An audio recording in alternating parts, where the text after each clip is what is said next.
Messieurs, dames, quand l'âme du temps s'affole et s'habitue à l'austérité, on parle ainsi de son voyage meurtrier par l'engouffrement, l'aristocratie et l'autonomie politique devant. Alors il faudra à un moment donné oser mettre les mots sur les formules, car il est très perturbant d'essayer de comprendre un esclave amoureux de son statut. Un esclave satanique qui ne se reforme jamais. Un esclave sénat sa voix. La passion au contraste pour l'élevage d'un fauve qui agite des concepts juste pour nourrir des tumeurs. Parce que c'est un esclave lâche. Un esclave vital en ébullition. Mais aussi un esclave à compléter par la soumission verrouillée. Mais l'ironie, c'est qu'il est une escroquerie industrielle et toute sa vie n'a été qu'une simple représentation. Il adore cette sensation, comme si mourir, c'est aller de l'avant, vers l'espoir. Alors essayons de l'éduquer pour sa désindustrialisation, car toute son historicité consiste à labourer sur terre hostile, alors qu'elle a les yeux de ses pieds remplis de murmures. Cet imposteur a la certitude que quelles que soient les serrures dialoguées, lui possède des clés. Parce que c'est un esclave qu'on avait prévu sur les murs du ciel, qui agonise de ténèbres, et c'est triste pour la biologie. Il est l'unique historien au monde qui n'ait jamais écrit un livre sur l'esclavage, la traite négrière, le djihad islamique, la colonisation. Pire, il est censé être la conscience nationale, la mémoire de l'État.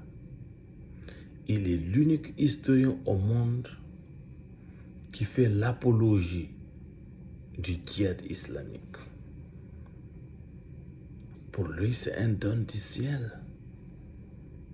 Le djihad islamique, un crime de génocide, un crime contre l'existence, un crime contre l'humanité, un crime d'agression. Pour lui, c'est une œuvre de bienfaisance.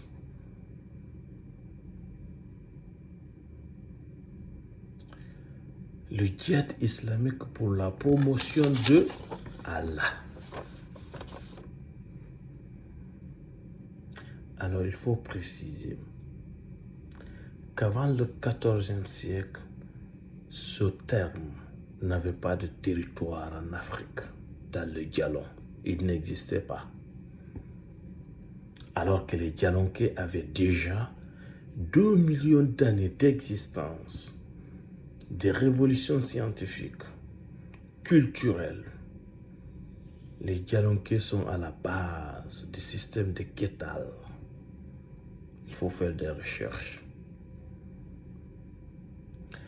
2 millions d'années de spiritualité, de culture, d'écriture.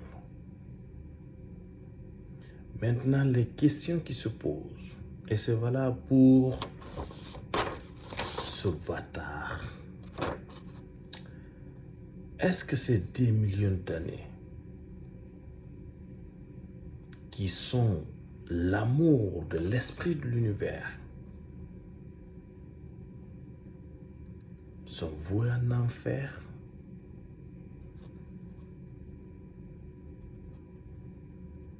« 2 millions d'années avant le XIVe siècle.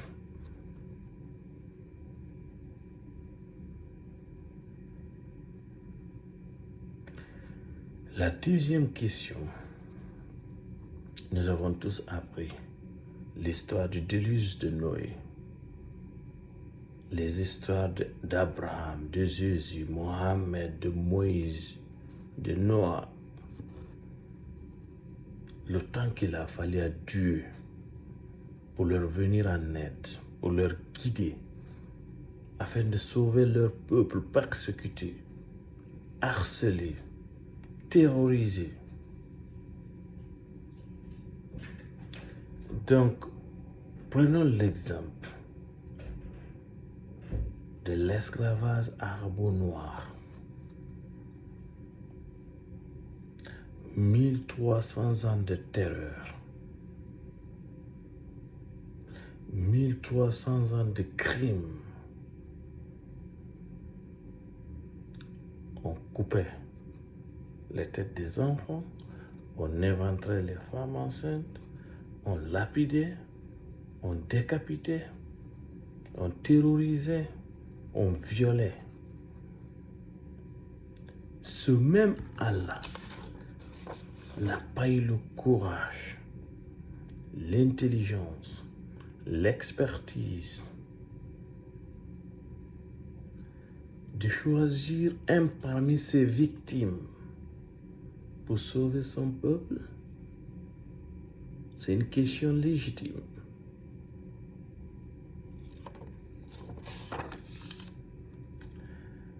Pire, il faut préciser que ce mot Allah a été introduit en Afrique comme étant un cri de guerre.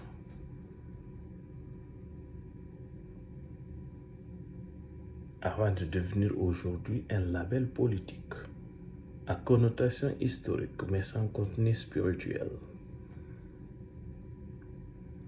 Quand on découpait nos parents, quand on lapidait nos ancêtres, quand on castrait nos aïeux physiquement, c'est ce mot qu'on agitait d'abord. Allah Akbar, on coupe les têtes, on éventre les femmes enceintes.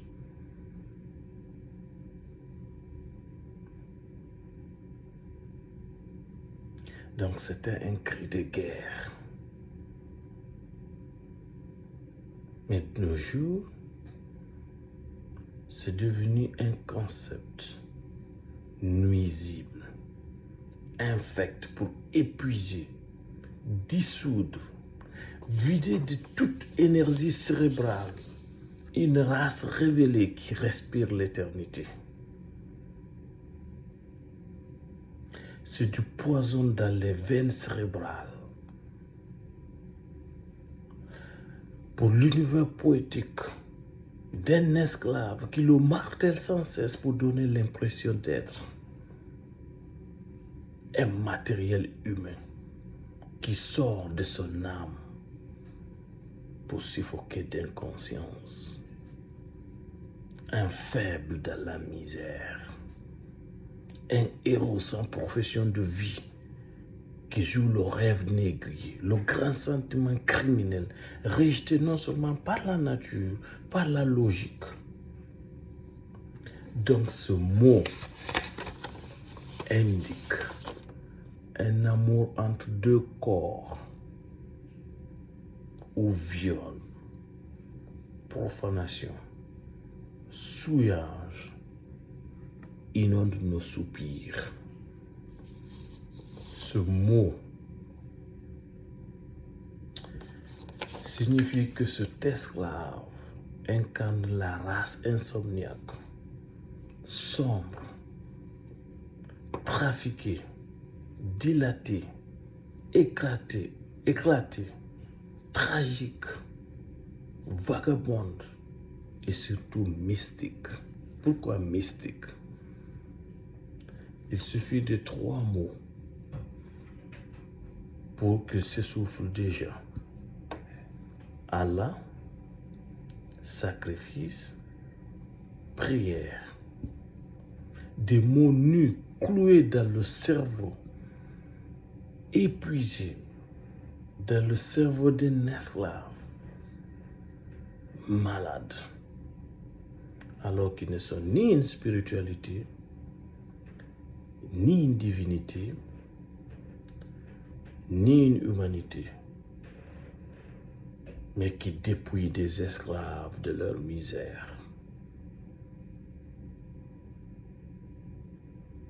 Dieu en dehors du Dieu, au-delà du Dieu.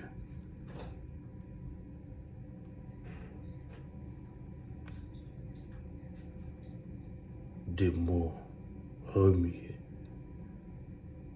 pour habiller le soleil. Messieurs, dames, Allah était négrier. Je vous remercie.